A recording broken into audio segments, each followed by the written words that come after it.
In this video, we are going to be talking about how your past lives influence this one, your personality, your relationships, even those questionable decisions that you're drawn to. We're also covering the darker side of this, why you might be obsessed with true crime or bored by a normal, safe life. So let's break this down into the 5 ways that past lives show up in this one. So pay attention because you're going to recognize yourself in at least one of these, if not all. So number 1 is personality and preferences. That carries through. Why you have particular likes that might seem a little odd. Why you feel strongly about something, either positively or negatively. Perhaps there's a certain country that you do not like, even though you've never been there. Or another country that you're completely obsessed with. I talk about this more in my nostalgia video, which I'll link to at the end. But it could be that you feel at home in certain places, or maybe you're drawn to certain kinds of music or writing or poetry, that there is something that you fell in love with in a previous life and you are still in love with it in this life. That can be a clue about a past life. And the second way that past lives show up in this one are fears and emotional patterns. This one is a big one. If you have any irrational phobias or panic level, like from heights or not having enough food or of earthquakes or of the water, etc., it's very likely that this caused your death in a previous life. So this time around, you want to avoid it because you don't want to go through that again. And so this intense phobia or fear is still there to be healed and cleared. You need to walk through it and know that you're going to be safe and okay in order to release it, and you can, but that will explain why you might have particular phobias and fears in this life.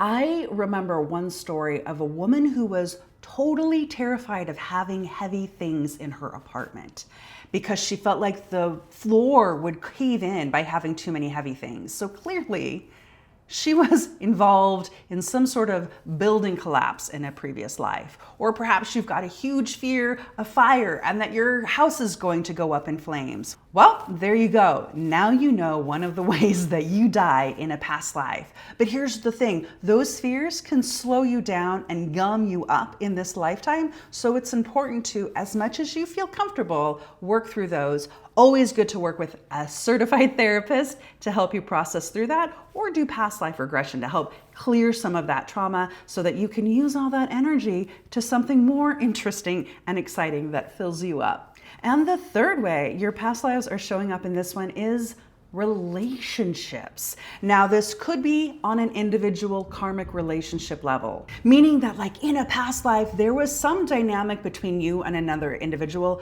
a conflict, somebody done you wrong, or you're in another person's debt, or they're in your debt because you rescued them, or you saved them, or you helped them. That dynamic, because it didn't come to a conclusion and closure in that life, is coming back in this life for you to work through. I did a whole video on karmic relationships, which I'll also link down below.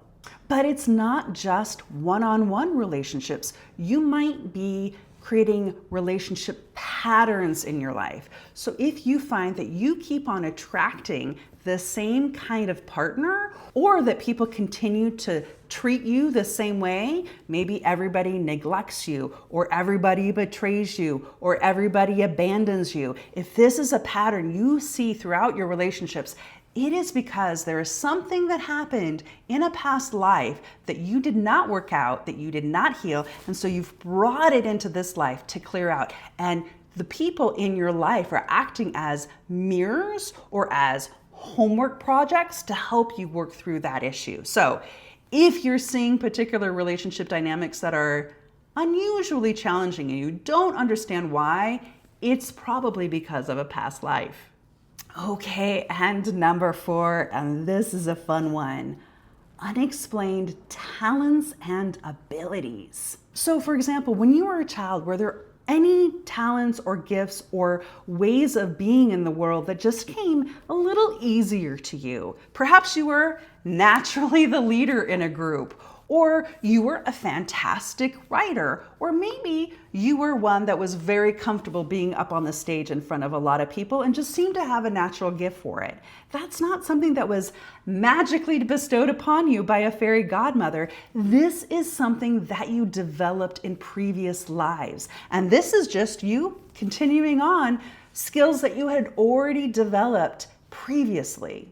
We can particularly see this with people that become famous when they're very young, like Taylor Swift. I'm doing a whole soul analysis video on Taylor Swift, who got into music when she was only 11 years old. No coincidence. She had a past life as a country music singer, we believe, and certainly it seems to be the case that she also had past lives as poets. So she's carrying through all those gifts and talents into this life. So look around at your skills and abilities, particularly those that showed up in childhood without you having to put a lot of work into it.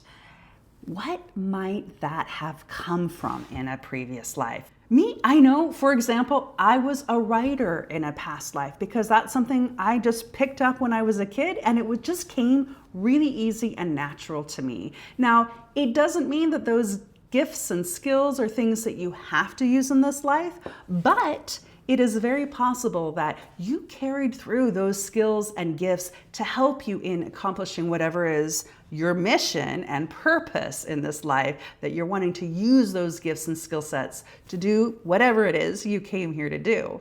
And the fifth way past lives show up in this one is magnetic life experiences. Things that you are drawn to like a magnet. For instance, let's say you came from a family where there was a lot of expectation for you to become a doctor, and you went down that path and you fulfilled that and you were good at it, but yet you were drawn to being a chef. That was what was in your heart. And even though you kept on staying away from it, you kept on being pulled towards it.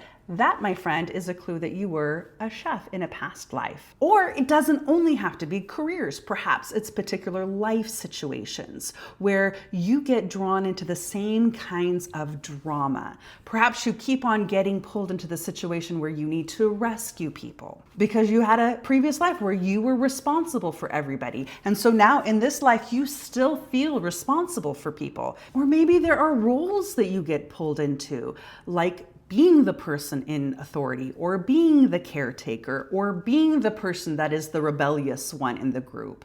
These are patterns that you've played out in the past that you're continuing to serve in this lifetime because there are some lessons at work for you to figure out.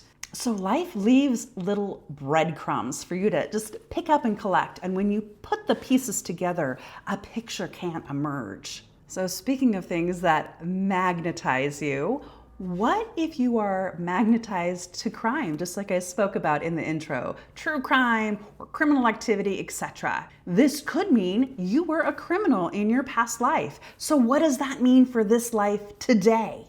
So here's the thing. As human beings, we are not always perfect. We don't come onto earth to always experience positive, bright, shiny lives.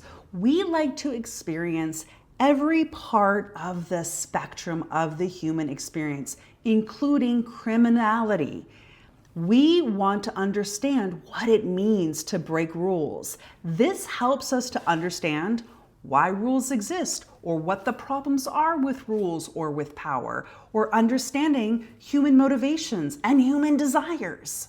This gives us the chance to learn about power and empathy and ethics and justice through the shadow experience of it. I particularly find this in the orange soul. And what I mean by orange soul is those that are younger souls, not the very youngest. I go through that in my Soul Ages video, which I will also link below. I'm linking a lot of videos below. But in the orange life, we're really looking at justice and rules and the structure of society and the structure of communities. Sometimes to understand the structures of society and community, we go through and experience the underbelly of it because we want to experience all angles. So if you had a past life as a criminal, there's like adrenaline and excitement and high stakes. There's a heightened level of living that you may have experienced in that life. And that again carries through in that soul memory, that muscle memory that your conscious mind might not remember, but you do at a soul level or a subconscious level. In this life, you may choose to channel that intensity, that drive for excitement into careers that are actually serving society instead of disrupting or undermining it. But rather, you might find yourself doing things like being an ER nurse, a first responder, or even going into law or day trading or something else that gives you that sense of stimulation or gets you close to that world of justice and crime, that you're channeling it in a new way into this life. And this can also explain the true crime obsession, why so many people are obsessed with true crime. This isn't just morbid curiosity. This is some sort of a familiar pattern or energy from a previous life. Whether you were the criminal or you were the victim of a crime, you're wanting to go back and understand that world without having to be a part of it this time, meaning without having to deal with the suffering that goes along with it or the karmic consequences, but it allows you to revisit it and work through some of the patterns, emotions, and insights that you're needing to learn through observing. So if you are drawn to crime, whether it's true crime or actual crime, I'm not going to recommend that you go and explore crime. I'm going to recommend you look, what is it that excites you? What is the itch that you're wanting to scratch? And then, are there other ways in this life that you can explore that itch without scratching? Meaning you can explore this through TV shows and movies, or even getting involved in the justice system or other adrenaline spiking activities that actually serve the greater good rather than undermine it. Okay, so I know you're sitting there thinking, great, I've got all this past life baggage. Well, what am I supposed to do with it? Well, let's talk about that. First, identify your patterns. Patterns are huge. Whether that's a similar role you keep on playing, a similar relationship you keep on finding yourself in, similar fears that keep on playing out, similar interests that keep on piquing your interest. These are the clues for you. Write it down. Look for what the themes are. Look for the patterns that repeat and look at the motivations or the things that kind of interest you or perk you about it that's underneath all of that. Then look at what you've written down. Look at your patterns and your themes and think about, does this serve me or does this hurt me? Does this distract me? Is this something I want to free myself of? You get to choose what you keep in your life and what you let go of. Just because this is something that you carried with you into this life doesn't mean you have to keep on carrying it forward. Now, it does mean that you might need a little bit of help working through it. This is where it will be great to work with a therapist or a spiritual coach or whatever your flavor of help is, but somebody that can help you explore and learn what these patterns are so that you can interrupt the cycle and take a new path and then really make the most out of whatever it is you were supposed to learn and let it be the past and not bring it into the next life. But if it's something that does serve you or does interest you, like for example, if you kept on getting that itch to be a chef, maybe this is the opportunity for you to begin to explore it. This is a great time to do that, to start looking at what you want to create in the world and how you want to be more in charge of the direction that you're going in life. What are small steps that you could take to bring that into fuller focus? Are there gifts that you have from childhood that you would like to really lean on and use a lot more? Start playing with them. You already have muscle memory about this. Just begin to get going on it. Dust off any of the muck or guck that has collected on you over the years, and you're going to find that fresh energy starts flowing again into whatever it is that you're here to do. The more you can wrap up, heal, and clear out in this lifetime, it just means the better your next one is going to be. So if you want to learn more about maybe what some of your past lives were, I did this video all about nostalgia. If you have nostalgia for certain time periods or places in the world, what that means and what it can tell you about who you may have been and who you are meant to be in this life. All right, well, see you there. Bye.